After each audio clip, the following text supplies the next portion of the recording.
Welcome to the Daily Drawdown, where today's brief runs from Hormuz to hyperscale AI. A fragile U.S. Iran deal just took a chunk out of oil's war premium, but the physical market still isn't normal. At the same time, SpaceX has hit public markets with the kind of capital gravity that can move everything around it. The U.S. and Iran have a memorandum of understanding, not a finished peace deal. It sets a 60-day ceasefire and opens intensive talks on nuclear limits, sanctions relief, and unfreezing Iranian funds. But most relief is still tied to verified performance and the money stays locked until compliance is proven. Why that matters is simple. The headline reduces immediate war risk, but the structure tells you Washington still doesn't trust implementation. The unresolved points are the obvious ones: nuclear activity, missiles, Hezbollah ties, and militia behavior, and any one of them can still break the framework. The Strait of Hormuz may reopen toll-free for 60 days under the arrangement, but reopening on paper and reopening in practice are different things. Demoning and clearance may take weeks. Insurers and shipowners may hesitate, and the market still has to answer who goes first. Reports range from roughly 600 vessels effectively trapped to 56 empty tankers staged in the Gulf. So there is capacity waiting, but not all of it turns into immediate flow.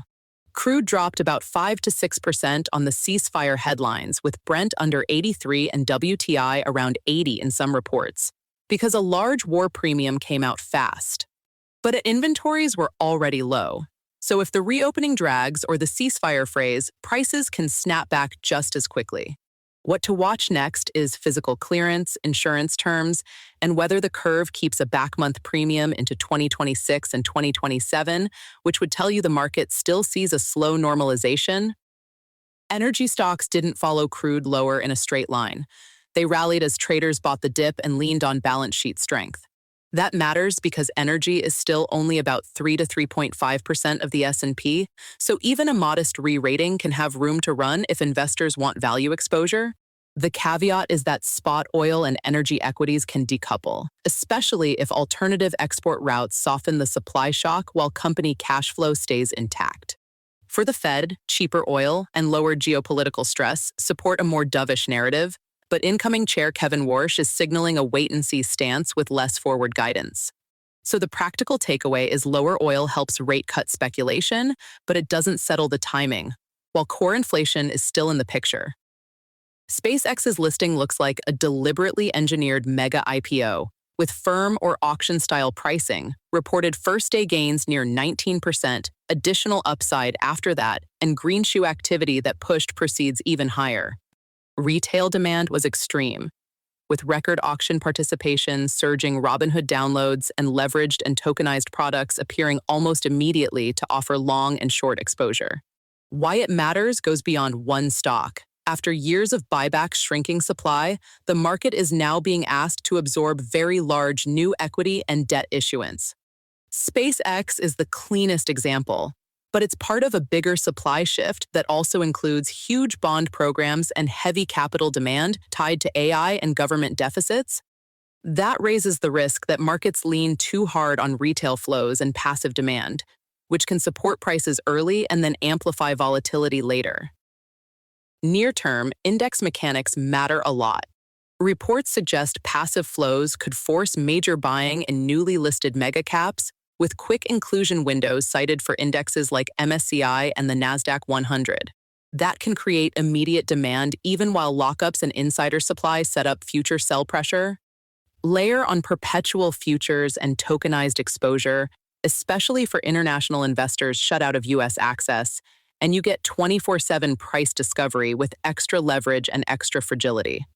The regulatory issue there is whether these perps should be treated as futures and whether investors are getting clear enough disclosure on funding rate mechanics that can quietly transfer cash from one side of the trade to the other.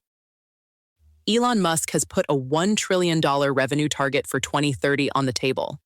Internal investor forecasts cited by critics are far lower, around $380 billion, so the gap is not subtle. The bullish case is that SpaceX is really several businesses stacked together: launch, Starlink broadband, and AI compute. The skeptical case is that some of the biggest compute revenue assumptions depend on very large contracts that may not be durable and on infrastructure scaling that is harder in the real world than in a slide deck. That real-world constraint matters across AI. The immediate bottlenecks are permitting, labor, and local infrastructure, not just capital.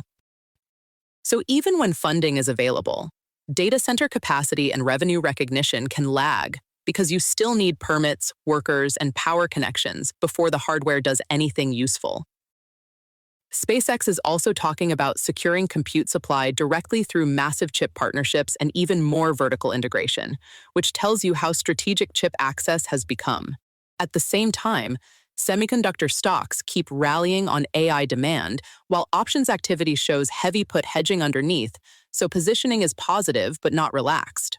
Memory remains a standout. Micron and other storage names have been pushed by sold-out inventories and AI data needs, and that demand also supports the less glamorous storage stack, including hard drives. One more pressure point is policy. U.S. export control letters reportedly forced Anthropic to restrict some foreign national access to its newest models. That may protect near-term capabilities, but it also gives more room for Chinese open-source alternatives and self-hosted AI adoption, which is the classic trade-off between control and competitive diffusion. Fox's reported agreement to acquire Roku, around $22 billion in some accounts, is getting a skeptical reception. Management points to cost synergies, but investors are questioning the premium, the lack of clear revenue synergies, and whether Roku loses platform neutrality inside a larger media owner. In housing, the message stays weak. Builder sentiment fell to 35 in June. Price cuts are rising, incentives are widespread, and regulatory and financing pressure are still constraining supply. That matters because soft demand has not translated into a clean supply response. The market remains tight in the places where financing and regulation make building hardest. A few final markers: gold has been rallying even with rates still high, which says inflation hedge and safe haven demand are both active. Crypto looks steadier, with some traders calling a possible Bitcoin bottom, but that call still needs confirmation from sustained inflows.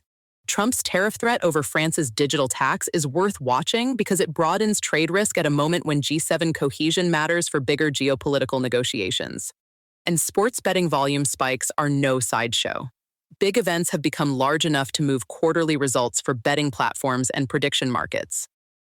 That's the brief for the daily drawdown. Watch the physical oil flow, the index flow into SpaceX, and the permitting flow behind AI. Those three matter more than the headlines. This episode was generated by Podkey. Create your own at podkey.fm.